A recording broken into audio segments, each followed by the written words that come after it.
hay que diferenciar también lo que nosotros llamamos enfermedades mentales como tal y cuál es el grado en el deporte. Bien, ¿por qué? Porque, por ejemplo, nosotros en la vida normal podemos llevar a identificar como enfermedad mental, en cierto sentido, o algunos ataques de ansiedad o algunos ataques de depresión, según ciertas categorías de logro. Bien, por ejemplo, uno de los síntomas más comunes en lo que es una ansiedad o un estado de ansiedad muy generalizado se denomina el insomnio, no poder dormir. Bien, en cambio en el deporte es común que, por ejemplo, la noche anterior a una competencia o a un partido no pueda dormir adecuadamente la persona. ¿Es un signo de ansiedad? Sí, pero no es un signo de una patología como de trastorno de la salud mental como tal. Bien, entonces, la respuesta es sí, pero es un gran depende. Bien, eh, sí hay trastornos de salud mental en el deporte, no tal cual lo categorizamos en la vida de un ciudadano normal, de una persona normal, más que nada si nos dirigimos a lo que es el alto rendimiento. Lo que suele haber mucho más común en cuanto a deporte pueden ser trastornos alimenticios, que es una enfermedad de salud mental, ansiedad, depresión, y pueden surgir uno que otros, en algunos casos, disociaciones corporales o problemas de personalidad, eh, pero sí, existen y están y tienen una gran influencia, nada más que por situaciones particulares del deporte, muchas veces tardamos mucho más en diagnosticarlo porque lo vemos como más normal que pase. Claro. ¿Y cómo se detectan? Vos como psicólogo deportivo, ¿cómo detectás estos síntomas y cuáles son los síntomas más frecuentes, los más normales en un deportista? Y muchas veces volvemos otra vez, es un gran depende. Bien, ¿cómo se detectan? A través de la entrevista, a través del conocimiento diario, de la vida normal de la persona. Cuando empiezan a aparecer trastornos, esa vida normal se ve deteriorada. Hay instrumentos que nos permiten ir revisando o ir viendo lo que son la vida de la persona y que nos permite, por ejemplo, hay instrumentos como de diagnóstico de depresión, diagnóstico de ansiedad, diagnóstico de alguna patología, pero también el hecho del día al día y el contacto permanente con el deportista eh, y la concientización, por ejemplo, del deportista con sus emociones. Bien. Eh, por ejemplo, nosotros, ¿qué pensamos? No, bueno, un deportista es normal que entrene 5 horas, es normal que tenga estados de ansiedad en este momento. Bien, hay situaciones que se podrían llegar a categorizar como normales dentro del deporte y hay situaciones como que no se pueden categorizar dentro del deporte. El consumo de sustancias, el consumo de alcohol, situaciones de muy alta ansiedad, llevando a crisis de estado de pánico, a crisis de angustia.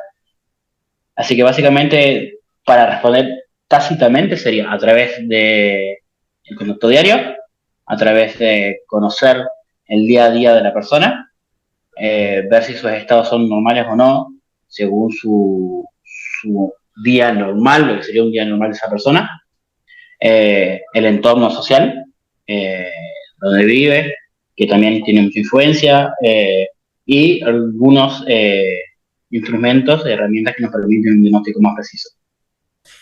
¿Cómo trabaja el psicólogo deportivo en estos casos, en este tipo de trastornos, enfermedades? ¿Cómo interviene como profesional? Bien, el psicólogo deportivo interviene en un primer punto desde cómo esto afecta a su rendimiento en un primer punto, porque obviamente la mayoría de las personas deportistas no vienen por un sentido de malestar, es decir, en el me siento mal porque pienso que estoy de esta manera, sino que suelen caer en, no, tengo una baja de rendimiento, he bajado mi rendimiento, y lo primero que trabajamos como psicólogo deportivo, primero, que el deportista aprenda a ser consciente de sus emociones y a ser consciente de sus estados. Bien, que aprenda a controlarlos, que aprenda a saber qué es lo que puede controlar y lo que no, bien, que aprenda a manejarlos. Después se le enseñarán técnicas adecuadas para determinadas situaciones, que aprenda a diferenciar lo que es un estado de normalidad o un estado patológico, ¿bien? Es decir, es normal que tenga ansiedad por esta situación competitiva, sí, es normal. ¿Es normal que tenga este estado de ansiedad por este pensamiento? No. ¿Bien? Entonces eso se llama psicoeducación. Es educar al deportista para que aprenda a diferenciar sus emociones y sus estados naturales. Después de ahí, según el grado, se aprenden a realizar técnicas de relajación, se aprenden a realizar técnicas de seguimiento, técnicas de autocontrol, técnicas de varias, ¿bien? Que pueden diferenciar de la vida diaria. Por ejemplo, ¿qué suele pasar mucho? El deportista todo el tiempo está muy ocupado, muy activo. Y la mayoría de las situaciones de ansiedad o las crisis o lo que más se suele presentar en sus momentos de descanso, que es cuando el deportista tiene tiempo de pensar. Bien, entonces, ok, registrar esos pensamientos, cómo influyen esos pensamientos en mí, por qué tengo estos pensamientos, a qué se debe, a qué entorno, a qué situaciones. Bien, y a partir de ahí poder trabajar en el desarrollo de la comunicación, del por qué, de los para qué, bien, y poder ir tomando conciencia por parte del deportista de estas situaciones y cómo controlarlas. Bien, eh, básicamente trabajamos en que aprendan a lo que entender lo que podemos controlar y lo que no, cómo hacerlo y cómo esto afecta a su vida diaria, además de su rendimiento. Claro, claro. Y la última consultita es cuando el deportista sale de ese cuadro depresivo, de ese trastorno, ¿cómo se mantiene esa salud mental, ese estado anímico? ¿Cómo se mantiene? Bien, hay que determinar que depende, por ejemplo, por ejemplo, una depresión, hay que ver si es una depresión estado o una depresión rasgo. ¿Qué es una depresión?